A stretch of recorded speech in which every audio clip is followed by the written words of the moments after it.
Hello, viewers. This is Vibhuti Jha and this is Jaipur Dialogue USA. Welcome to the show. As always, please like, subscribe, and support our channel. Give your feedback. And today, wanted to talk about one of the perennial issues that is used to attack Hindus in America. That is a saga that we have been talking about for a very long time. And I recall one of the guests earlier had said the caste is going to be a big attack on Hindus. The problem is we are not even aware of it. This was about 3 to 4 years ago that it was coming. What is also important here for my background, for you to remember, is that when SB 403 was eventually vetoed or not signed by the governor of California, there were people who had confided in us that they were shocked. They were shocked that more than 80% of the Indians in Silicon Valley, the millionaires, they had three kinds of a response to SB 403. Substantial group of people didn't even know what it was all about. Forget about its impact on the future generations of Indian Americans in America. The second was the apathetic attitude, hoga, we will take care of that. And the third one was, who cares? This is the extent of our apathy when the opponent and our enemies are attacking us, finding caste as an underbelly of Hinduism.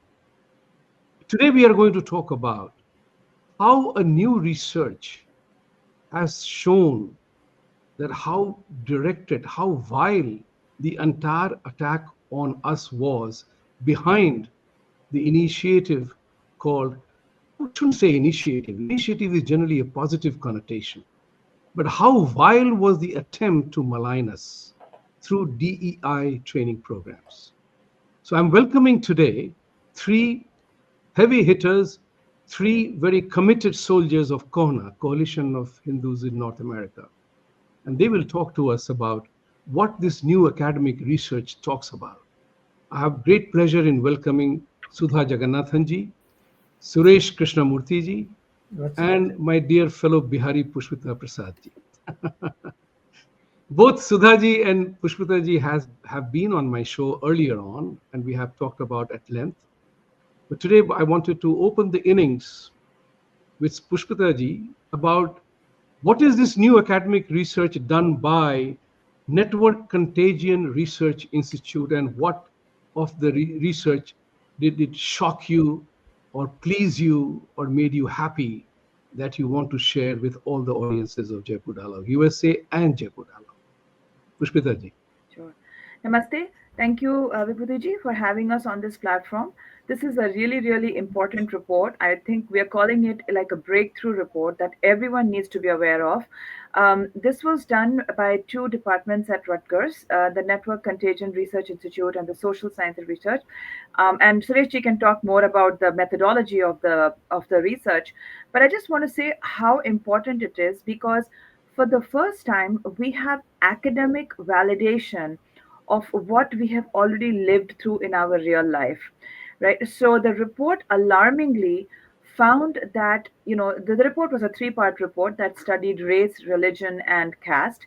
The first week of media coverage focused heavily on the race aspect, which makes sense. That is the biggest lever in the US. But for us, the caste thing is really important. As we have said on your show before, caste is the oldest and strongest tool to drive Hindu phobia, especially for Hindus living outside of India in the West. And this particular study shows that the harm, quite actively, the harm that is being done by to Hindus under the guise of this so-called benign caste training. Sudhaji will get more into it later, but for years we have talked about the harm done to us, and people have said, where's the proof? Here's the proof. And the other interesting part about this report is how the mainstream media sought to bury it. So, Network Contagion Research Institute is a very, very respected organization. If you Google them, you will find them quoted extensively in all kinds of mainstream media because they just study hate online. That's their That's the reason for existence, right? So they are quoted extensively on anti-Semitism, anti-Asian hate, police violence, anti-vaccine, whatever the trends are, they will be studying that, publishing on it, and so they are quoted a lot. Now, Network Contagion Research Institute said this report was very unusual because for the first time, they had the same media that normally publish all their work decline. They first, they approached New York Times. New York Times spent a lot of time discussing with them. And then when it went higher up in the editorial chain, the story got killed. Same thing happened with Bloomberg, and this was very unusual for them. Finally, the story broke last week. It was published in Fox News and National Review, and it's now going to, coming out in different places.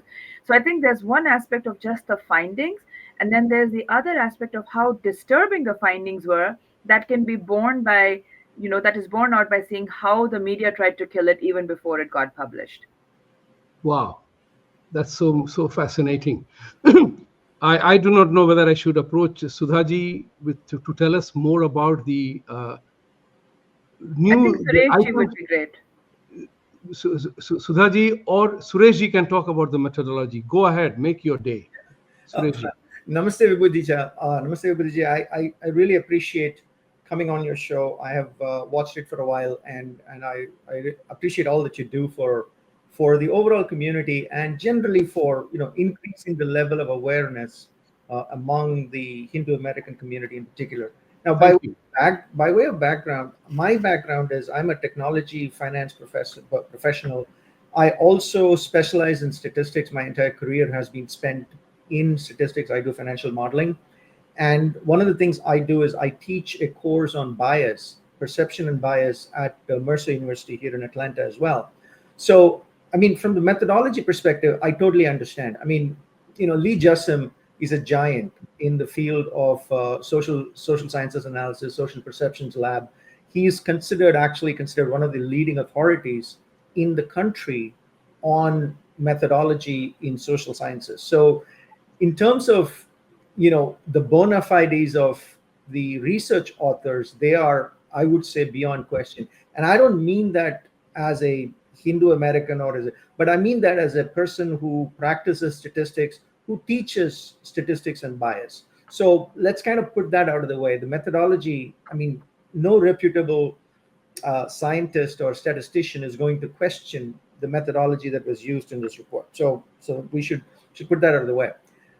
What they did was a very elegant experiment. So they used the same approach that FDA uses in their approval of medicines, for example. So you have a control group, a placebo group, if you will, and then a treatment group, right? The placebo group gets nothing, the treatment group gets the medicine, and then you look at the impact on whatever it is that you're studying between the placebo group and the experimental group. And if you see a difference, then that difference can be attributed to the treatment. I mean, that is a well accepted practice in all of medicine. It's accepted everywhere. And that's the same approach they've taken in this report. So what they did was they took a group of ordinary Americans, sampled through regular sampling means, the same kind of sampling techniques we use for example, national polling or political polling or whatever. And they split the group into two, into a control group and an experimental group. The control group was given what you would call the control treatment or the placebo treatment. In the case of caste, the control group was given materials to read that were neutral descriptions of the ancient social system in India. So they took academic work by professors at Berkeley, Columbia, people like that, where they had described the Varna Jati system. And it was essentially a fact-based description without any polemics, without any accusations, etc. For the treatment group or the experimental group, they took material from the research produced, quote unquote, research produced by a group called Equality Labs. Some of your viewers may be familiar with them. Equality Labs is an organization that has been at the forefront of what they call the anti-caste movement. They have produced, reams of materials on what they call anti-caste education. They have been at the forefront of pretty much every movement that sought to ban caste to create caste as a protected category, whether it was at universities, whether it was at places like Seattle. They were also a significant force behind SB 403. So they took the material from Equality Labs that described caste in very strong terms, right? Where it created this oppressor dynamic and so on. So this was the material given to the experimental group. And then they had both groups read an extremely benign description of an interaction. And the entire interaction consisted of the following. It simply said, Rajkumar applied to an elite East Coast university in fall of 2022. During the application process, he was interviewed by an admissions officer, Anand Prakash. Ultimately, Raj's application was rejected. This was the entire information given to the panelists, both control and experimental groups. And then following this, they had a series of questions that probed the extent to which the participants felt that there was bias in the interaction, right? In a sense, they were testing to see if people who got the medicine, so to speak, had a different reaction to the condition than the people who got the placebo, who did not get the reaction. And the results were actually remarkable. I mean, I use the word remarkable because as a statistician, the difference they saw between the placebo group and the experimental group was well beyond what we would normally expect as margins of error, right? I mean, this was like huge differences. So, for example, one of the questions they asked was, how many microaggressions did the interviewee, in this case Anand Prakash, or whoever the applicant was, experienced in this interview? The difference between the control group and the experimental group, those who got the Equality Labs treatment were 32% more likely to say that the interviewee experienced significant microaggressions. Right? They were 21% more likely to say that the interviewer was biased against the lower caste interviewee.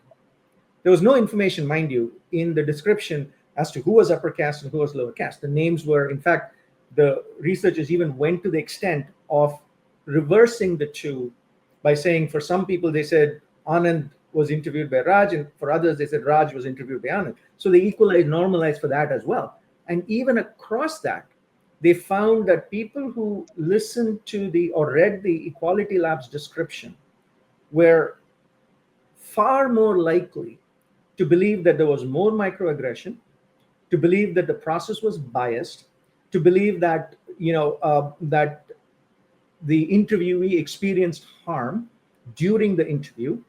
They were more likely, statistically significantly more likely, and this is the alarming part for us, to actually want to punish the interviewer for a completely neutral result, to the extent of wanting to fire the admissions officer. So merely by reading Equality Labs description, participants were significantly more likely to see racism, to see bias, to see harm, and want to fire the admissions officer when all the information they had was A interviewed B and B didn't get the job. Now, this is exactly what we have been experiencing, what we've been talking about. This is exactly what we told many politicians in the fight for SB 403, to say, guys, once you start normalizing this, people are automatically going to assume that Hindus are racist. They're automatically going to assume that Hindus are biased. And they poo-pooed us. I mean, Sudha J can talk to this in detail because she had interaction with all the politicians. They poo-pooed us. And here we have very clear scientific statistical results that prove exactly that. So let me turn it over to Sudha J to describe Sure. what's happening. Sudha J, I don't need to ask. He has already told you to do what you want. So go ahead and make my day. The example I want to bring up here is what our experience was with the California legislature, right? We spoke to 50, 60 of the offices of assembly members and senators during the CAST SB 403 program. I want to also let you know, we did speak to assembly members the previous year because in 2022, Equality Labs had tried to bring the bill into the assembly and it didn't go anywhere. And when in 2023, we saw this was having traction because within the first month of the bill being introduced, the assembly passed it, or the Senate passed it. Then it went to the assembly. So we had to really gear up and talk to all of these people. We spoke to the analysts, and Suresh was on one of the analysts' call, and they took notes. But the problem was that they were already brainwashed with training from Equality Labs. Every one of them had already read Marie Soundararajan, and I want to call it out. Marie Soundararajan is a Brahmin name. Okay, so her book was already read by all of these people. Her survey with 40 or 45 Dalit women being assaulted in Bay Area or California was in front of these people, part of their report. The analyst in the Senate, analyst in Assembly prepared a report using Equality Labs information. By the time we came to their table and we're talking about the harms of this, and we had students, high school students, college students in our meetings with these lawmakers, their minds were made up. They told us, the analysts told us, we don't care about proof, we don't care for data. The assembly or the legislature can make bad laws every day if they wanted to. So you can see Equality Labs had been working these ranks for a long time. And when you say the Hindu community has been sitting back and not paying attention to what is coming our way, a big tsunami of hate, it's exactly true. We were not ready. It was just a handful of us, not just Kona, a few other organizations that jumped into the fray to stop the tsunami. Right? It was that little boy in Netherlands putting his finger in that one hole of the wall to prevent the city being flooded. We were the little finger.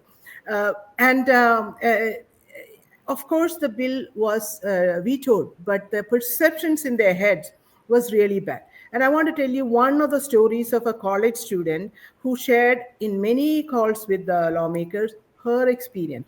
She was a California State University student.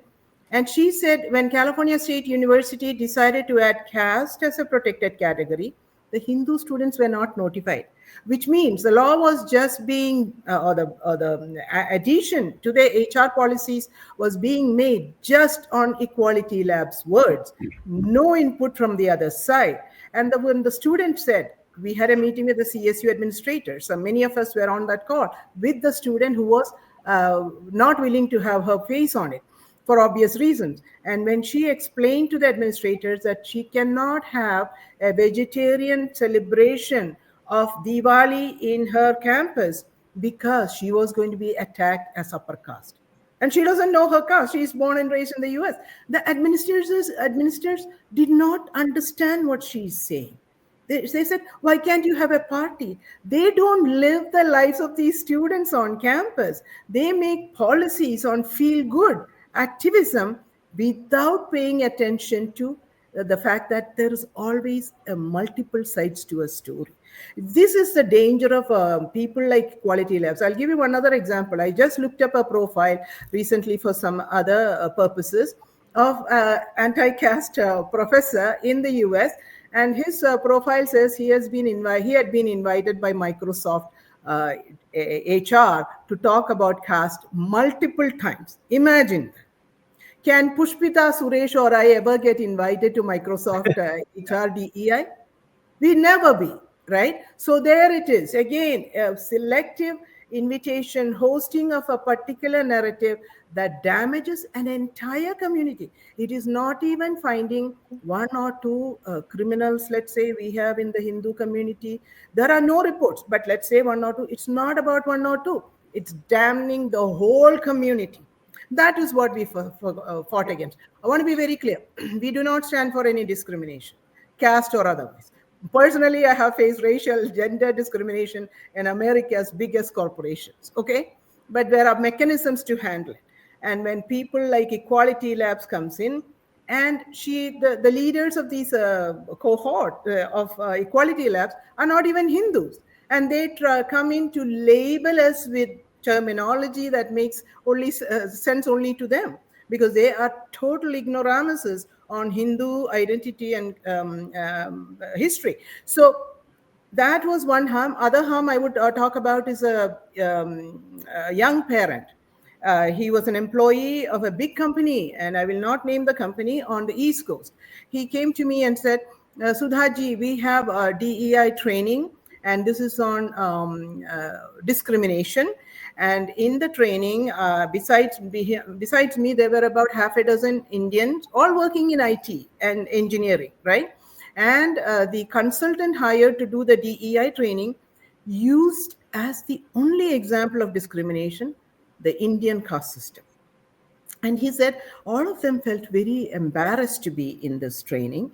This DEI is diversity, equity, and inclusion. It turned out to be extremely exclusionary, right?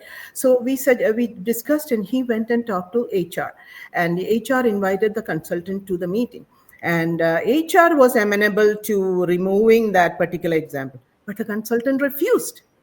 She said her training curriculum includes this as part of discussion, and her contract says she gets to present it, and she's the sole authority on the topic. I mean, what is the student and what is the employee supposed to do? Be humiliated in class? Yes, the employee is humiliated. And when companies like Apple, IBM, Salesforce, Airbnb, and even Cisco Systems and Microsoft host these people and add caste as protected category, they are actively discriminating against employees in their huge global enterprise on this basis, with absolutely no proof that anybody has done any harm. So significant harm. Yeah, and I'll just add towards what the other two said. One question I would come to you, Pushpita Ji, and I think it is an inconvenient question to ask as well. Equality labs, our enemies, have been so determined to find caste as an issue to crush us. And very proud of you guys in Kona and other organizations who have taken up this battle front and center. So congratulations to you. My question would be that you can always address is, have we actually awakened to the reality, or are we still lulled into believing that, okay, now everything is okay, one research here, there, one research there? Are we in a state of readiness to fight every step of the way? Because I know one thing for sure. People who are against us, they are out to destroy us. It's actual Hindu phobia, it's actual Hindu misia, it is actual hate against us. Where do we go from on that matter with these reports? Pushpita Ji? Yeah, so I want to just say the answer to your question is no. Unfortunately, our community has a habit of falling back into complacency and not being very reactive instead of proactive. So when a sword like SB403 hangs over our heads, even then, not everybody, but a smaller portion of the people get activated. And that's why we saw the outrage and the upswell last year in activism, everything from emails, calls to in-person demonstrations, right? And everything in between. And unfortunately, after that, we tend to just become very complacent again. So no, the caste is a battle that's been around for a couple of centuries now. It's not going to go away because it's very effective. And I think that is what this report shows. The report echoes what we all lived through. I've been in Silicon Valley for 20 plus years. Never in my working experience and interactions had the word caste come up until 2020. And suddenly, within a period of 6 months, everybody seemed to be an expert on it and tell me very authoritatively what it was all about and how Indians in technology in Silicon Valley were very casteist oppressive people. They said this in 2020. I think back to 2020. It was an year where everyone was striving, mainstream America was striving to be inclusive and apologize for the errors of the past, etc., etc. It was the era of BLM. Yet this was this time where you could just turn around, a white person could turn around to a brown person and tell them, yep, I know you, your culture has X, Y, and Z. And me saying it was on, nope, didn't fly. Like the experience that Sudha J just described, right? Of a Hindu employee pushing back and the consultant saying, sorry, you don't know. So yeah, there is, and what this study that we're talking about from NCRI has done is it shows academic rigor and research that validates what we have been saying. So the example that Suresh Ji brought up about the admissions officer, right? When that simple statement, and people not only thought he was discriminating, but they wanted to punish him, right? And we saw the same desire to punish a perceived Hindu or an Indian American in the case of Sundar Iyer and California CRD department, right? They also had exposure to this caste stuff from the Equality Labs stable, and they decided that Sundar and Ramana Kompella needed to be punished. The facts were irrelevant, just like the facts were irrelevant in the two-line statement that the study participants read, right? As they filed the lawsuit in 2020, by 2023, we know that lawsuit dissolved like a castle of cards, and it was withdrawn with prejudice, which basically means they never had a case to begin with. Obviously, the lawyers filing the case knew that, but they wanted to punish, right? That is what this language does to you. And I think that is why this report is so important, because it shows that these words are quite literally being weaponized against a group that has no idea that it is even happening. Some of us, a very small number of us, react to what we are hearing, right? Because it's absolute nonsense, it's false, and we know it's not true. But even I think some of us did not realize the extent of the harm that can be done by these very feel good, innocuous sounding procedures and policies. So when we pushed back, lawmakers and policymakers, they're like, okay, we get you. You don't quite agree with this caste stuff, and you there is no data that shows that there has been any that there's any discrimination in the U.S. But what's the harm? Right? What's the harm if we add yet another category? We already have 6 or 7 categories that are protected. What is the harm? I think this question answers the what is the harm question. Because when you put in terminology that makes somebody likely to agree with Hitler's statements, I shouldn't have to explain what's the harm, right? So Pushpita, let me address that point. So Vibhuti-ji's viewers are clear on this. The experiment did something very, very interesting. So they took actual Hitler quotes, right? What Hitler said about Jews back in the 1930s, and they replaced the word Jew with Brahmin. Why Brahmin? Because Equality Labs has made it its business to make this direct connection. Casteism equals Brahminism, was introduced by Brahmins, which equals Brahminism, and Hinduism is Brahminism. Therefore, casteism is Brahminism. They've connected the dots very clearly, making it very clear that Hinduism and casteism are influenced by Brahminism. Okay, so Equality Labs, NCRI put this question to their experimental participants and to both groups, and they basically asked them, do you agree or disagree with the following statements about Brahmins? So they took Hitler's quotes, replaced Jews with Brahmins, and then they asked the question, do you agree that Brahmins are parasites? Brahmins are viruses. Brahmins are the devil personified, right? 35.4% greater number of the experimental participants. So the experimental participants were 35% more likely to agree with the statement that Brahmins are parasites. 33% were more likely to agree with the statement Brahmins are viruses. Now, why does this matter? In the CRD case, which was, as Pushpita Ji pointed out, which is completely dismissed without a single word of testimony in court, in the CRD case, in the Cisco case, CRD deliberately tagged in the filing, they deliberately tagged both Sundar Iyer and Ramana Kompella as, upon information and belief, Sundar Iyer is a Brahmin. Upon information and belief, Ramana Kompella is a Brahmin. And they quoted the Equality Labs report as part of the submission, as part of the case.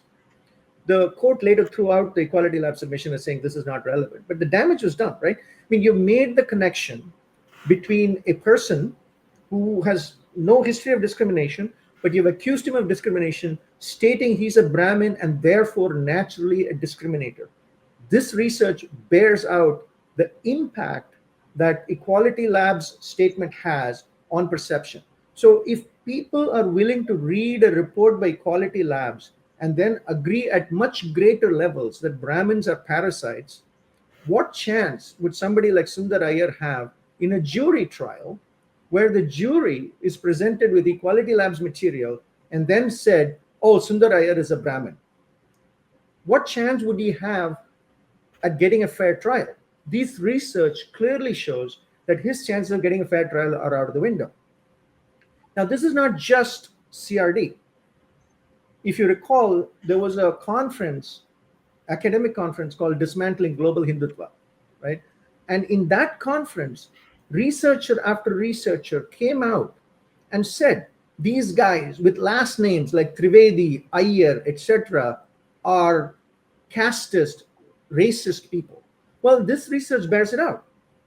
When people were exposed to Equality Labs, I mean, remember, these are just ordinary Americans. They did not select Indians, they did not select Americans, white, black, nothing. It was just a cross-section sampling of Americans. Upon reading the Equality Labs material, they were much more likely to agree that Hindus as a whole are racist. They were much more likely to agree that Brahmins are parasites, and so on. And now Rutgers, which produced this research, right, also has an initiative where they have started a group that talks about caste education at Rutgers. Rutgers produced a report recently, about a month and a half, 2 months ago, where they claimed, quote unquote, there was rampant casteism in Rutgers. And therefore, this whole thing has to be addressed. This is CSU all over again.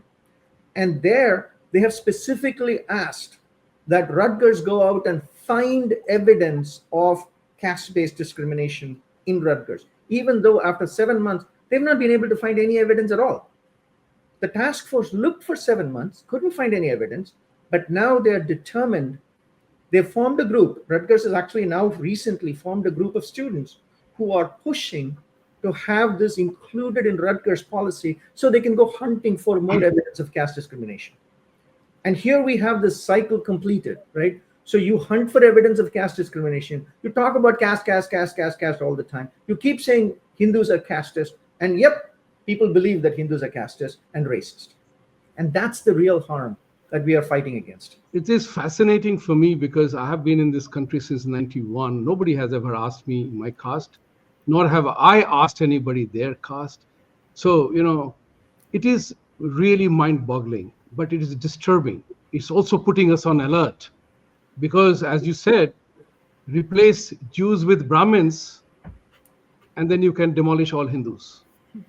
So Sudha one Ji, thing I'll say, Vibhuti ji, is Yeah. when you say that statement, because it's true for all our lived experience, right? And they will say that your ability to say that is your caste privilege. So they are very good at turning our reality and weaponizing it against us. So they are basically, like Suresh ji said, they are talking about it's like the Cisco case, right? They talked about it endlessly. There were like some 50,000 media references to the Cisco lawsuit when it published. As a result of those incessant media references, a lot of clueless people in Silicon Valley, including Indian American technologists themselves, started to believe there must be a caste problem. And when you would probe them, they wouldn't really have anything specific. You'd be like, oh, but what do you think? Wait, oh, well, I read something. Well, what did you read? Well, wasn't there something? After 5 minutes of probing, it would come down to, wasn't there something at Cisco? So it is, in the world we live in, it is possible to manufacture problems if you have the money and the access. And we have to remember, this is being pushed by one of the most connected and elite set of people. These are people with Ivy League degrees. These are people at the top of the social, financial, economic ladder. So when they want to push something, you really don't have much of a chance given the extreme hold that they have over academia and media. As I want to remind people again, a place like NCRI that gets quoted in Washington Post, New York Times, NPR all the time was silenced when it talked about this particular aspect. So that's the reach of these people. They wear the cloak of being the marginalized, but they are the most powerful group themselves. They are able to command editorials and opinion pieces whether it's New York Times or NPR, BBC, Washington Post. It's literally like their company newsletter. When they need to say something major, these people will come. And I will say the New York Times silencing was not surprising because we have Aldrin Deepak in our national leadership team. He lives right here in San Francisco.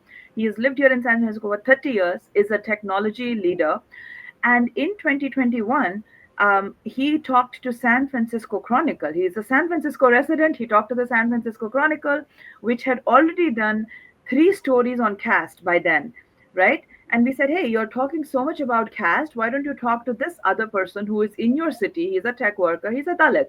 So the girl interviewed him for 45 minutes and then said, oh, I don't think I'm working on caste right now. I'm very busy. We said, fine, that happens. Obviously, you're busy. The next time you write a story on caste, please remember there is Aldrin right here in your city. You have his phone and email. Please ping him and get his perspective too. She said, yeah, yeah. 3 months later, she wrote a story about caste, and San Francisco Chronicle has written extensively on caste after that.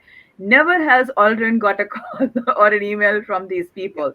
So they will quite literally make sure that your voices are never heard. It's as though you didn't exist. Yeah. I just want to add something. I'll come to you, Sudha Ji, in a second. But the thought that I had in mind is what Pushpita Ji was saying. There is already a predetermined conclusion that anti-Hindu forces want to arrive at. And they're manipulating everything else around it. Correct. So Alvin has been on our shows. Pushpita Ji, Alvin and you were there on my show some time ago. And, it was wonderful to talk to him. Sudha Ji, what the question that I have in mind, and then you can address whatever you wanted to say, is what is it about the Brahmins? India has Sarpan se Juda, and Brahmins are the chosen, if I may say so, chosen target. Is it because we are too quiet or not given to, resisting? And where is the Brahminical wisdom or the ability to debate, dialogue, and discuss? None of this is coming forward. Tell me something about that. Yeah, so I think the anti-caste movement always have had a very easy target, yeah, the Brahmins. And I think looking back to history also, the so-called priestly class in Europe was always the most corrupt. And they just transposed that ideology to the Hindu Brahmins. But they don't understand it's because of the Hindu Brahmins invested in protecting our traditions and our knowledge systems and all that we are still Hindu, right? And so, I mean, in one sense, in South India particularly, I come from Kerala and Tamil Nadu, the public universities have these affirmative action programs where if you're an average Brahmin student, you cannot get in because the reservations take up almost all of the seats. So then they have to work extra hard or do something else. So that is never talked about. It's an easy target to say Brahmins are the cause of all problems in life. And it's easy to conflate the Brahmin to the Jew and then carry on the anti-Semitic same kind of language here. What I wanted to talk about was the harm that equality labs, etc., do to families, Hindu families today. Many Hindu families are undergoing a lot of trauma from their children having gone to universities, being exposed to today's current events, and then being brainwashed by Tenmari Soundarajan, who challenges these kids to say, you are privileged, you go home, challenge your parents, and if they don't acknowledge that they are privileged, walk out, never be in touch with your family. What are parents to do? There's a language barrier too. Parents don't know where these kids are coming from. So in many cases, the parents have come to us and said, what am I to do? So we give them examples of who is privileged and who's not. At the end of the day, if the kid is willing to work with their parents, the kid understands privilege is all on the kid, and the parents have come from poor families, struggled and made their life here, the kid has a privilege. I've been challenged in my family saying, oh, auntie, your privilege is family. And I'm like, what? a family, a strong family is a privilege. Okay, but my grandfather was an orphan and he made his own life. So how am I burdened with this privilege? One other question I'll tell you about, I've talked to Suresh about it. A student comes home and says, when are we going to atone for the sins of our ancestors? Huh? So the point is that very Abrahamic framework here, and we do not carry generational hate. Who knows? In my previous life, I was maybe a tree or maybe an insect. What is my ancestral guilt here? Our kids don't understand their identity. What does Hinduism, how does it help you kind of thrive and overcome obstacles they don't understand? They absorb this other stuff and come back and challenge, and parents are extremely concerned because they don't know how to react. But these are serious harms. Destroying a family, that is a destruction of a society. Is this what America wants? And, This is what this DEI stuff does.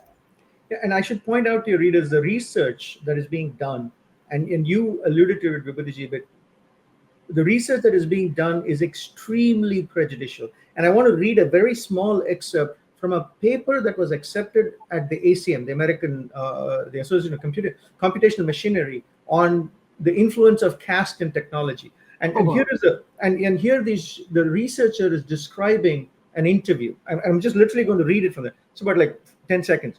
One of those involved an evolution of the questions for women in our participants, particularly those who insisted that they had not had any interesting experiences of caste as they became engineers. We asked them to talk about difference, to tease out where and when they might have learned to see differences between them and upper castes in computing. This is how they do research. When somebody, and this is in the research paper, right? And this has been peer reviewed and published by ACM. Their methodology literally is push polling. When somebody says, I did not experience any caste differences, they say, no.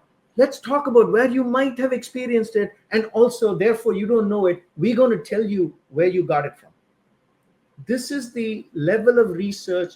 This is the nature of the findings, quote unquote, that is being quoted all over the place. The Equality Lab's Caste in the US report is full of such nonsense, where people have been push-pulled into saying things that they really don't mean. I mean, here is this researcher saying, oh, you're saying you did not experience any caste difference as an engineer? Let's talk about where you might have experienced it and not noticed it. What are we to do? Look, it is, I've called it in my title is a vile caste DEI training part. What worries me?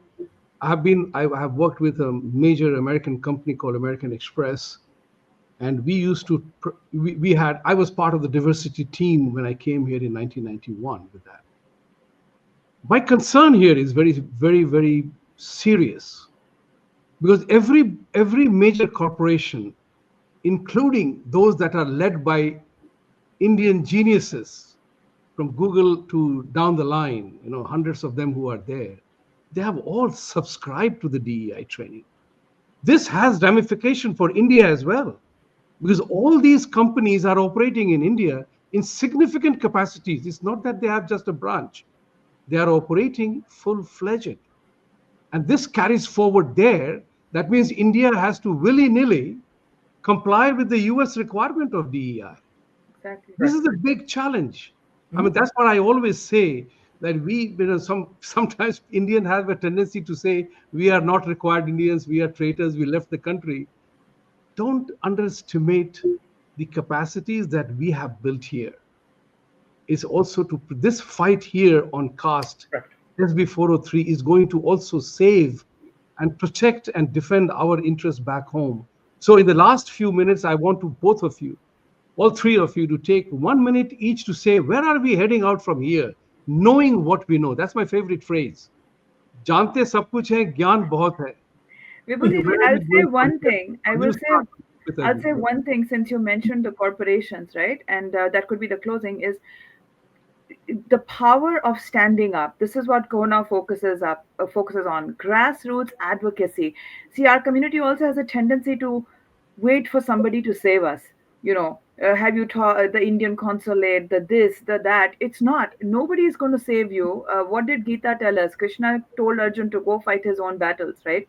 And Google is a perfect example of that. The Hindu employees at Google in 2022 put a grassroots pushback to their own HR because somebody at Google had tried to invite the founder of Equality Labs.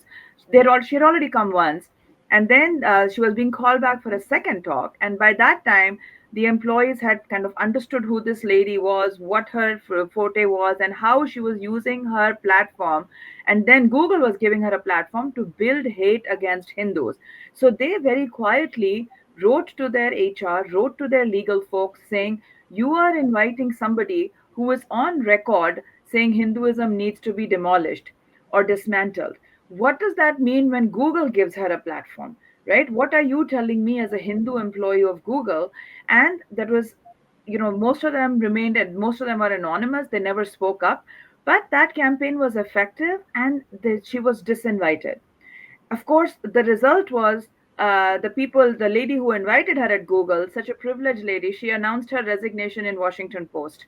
Talk about privilege. A senior tech manager resigning makes Washington Post opinion pieces. Even a senior VP at Google resigning doesn't happen. So that's the level of access these people have. But it's a story where it shows access, but it also shows if you can get enough Hindus in Indian Americans speaking up, there is hope.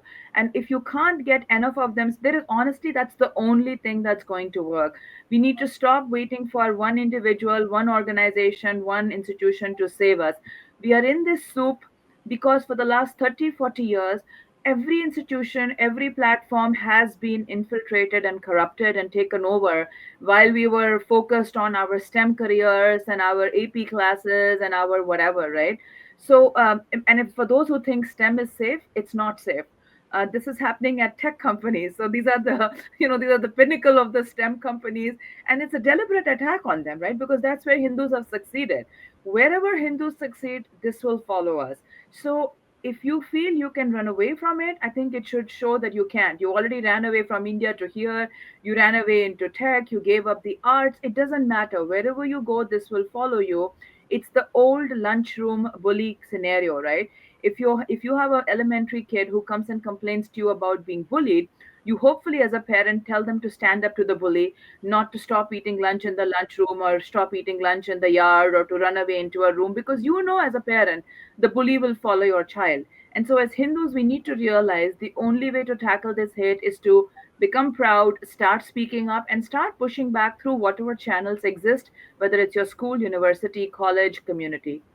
Thank you. Thank you. Sudha Ji, you next. You have to Yeah, tell. no, I'm in complete agreement with Pushpita, but I also want to say that it's very heartening to see since all of this campaign started, young people coming into the foray. We have the Kona Youth Action Network, we have Hindu Parent Network. I attend their classes on caste for middle schoolers because these middle schoolers are supremely intelligent kids. They will ask all sorts of questions, and I learn from that. So one thing I want to say to the Hindu community in the United States and Canada is that you need to arm yourself with language, how to counter these kinds of nefarious campaigns happening to destroy you, delegitimize you. It is actually to qualify Hindus as unworthy citizens or residents of this North American continent. So you need to arm yourselves with that, with the right language. The language in India is not what works in the United States. We are talking about civil rights, our civil rights. It's not freedom of speech, and that NCR reports really talks about that. Our civil rights are being impacted by a group of anti-caste people who are real caste police people. Okay, they are caste policing every Hindu. So parents and students and young people need to come to and learn these what is caste in the United States, caste in Canada, and be able to articulate what it means, and make sure that everybody understands we are not standing to discriminate anybody, right? But we have a right to defend ourselves. So I'm heartened to see young people within even my family who will say, oh, I saw this caste policies happening. I think it's stupid. And I have to say, I'm shocked when I hear it. I'm very glad. So we start to have a conversation. We Good. need to have lots of conversations, stand up, speak out. And that's the only way we'll save ourselves. Okay, we have a right to be Hindu in America, and I'm not going to give it up. So, Great. Thank you. All right, Suresh, your turn. You are the man with the big tika on your forehead. So you are Yes. the goddamn Brahmin, just like me. So go ahead, make your day. So I think my takeaway for all of this and my message, if you will, is if you are living in America and you think that, oh, this only affects people who are, practicing Hindus or casteist people or people who believe in the caste system, don't be deluded. They're coming for you. They don't care. They don't care if you're practicing, if you're not practicing. They don't care. Sundar Iyer is a classic example. The man 2 decades ago wrote publicly that he was not a practicing Hindu. He was not. He didn't believe in the caste system, etc. That didn't stop the CRD from going after him. They sued him. They had him in court for 3 years. Right. So if you think somehow that you're exempt, you're not. If you belong to an organization that quote unquote purportedly, supposedly is fighting for Hindu human rights, if you're, and I will name names, I have no hesitation in naming names. If you're Raju Rajagopal, you're a Brahmin. Nobody cares if you are working for HFHR, whether you have renounced your Brahminhood or whatever, it doesn't matter. As this research shows, if you're Brahmin, they're going to look at you as a parasite, right? So don't think this somehow exempts you or protects you. This opens you up to the same kind of vile abuse that Jews were subjected to. This is the same line as anti-Semitism. This anti-Hindu racist rhetoric is coming for you. And if you think you're somehow exempt, you're not. That's my message to the people. Pay attention. I am so delighted to have you guys here, and I loved your enthusiasm, and I see hope. Let me put it this way. I see hope because unless you stand up and fight, nobody listens to you. Nobody cares for you. People love to trample upon those who lie down. So it is time, as all three of you have clearly said, you have to stand up individually, collectively, and take help of the institutional framework. That's my suggestion to every single Hindu, that you have to be individually aware. You have to get up and fight individually, become a collective, like Kona has become a collective, like HAF is a collective, Hindu Action is a collective. Become a collective. Jaipur Dialogue is a collective. We have created a collective atmosphere, and now take the institutional framework. As Sudha Ji was saying, the language used here is different than what we use there. So take advantage of the institutional framework. So thank you very much for joining today. I always say my favorite Vivekanand Ji's Avahan, Arise, Awaken, Assert, to which I have added Vibhuti Jha's fourth act, because unless and until you act, none of it matters.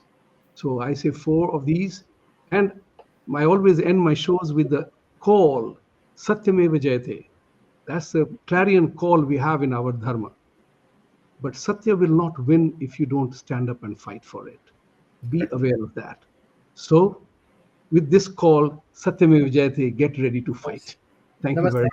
thank you. Namaste. Thank you. Thank you.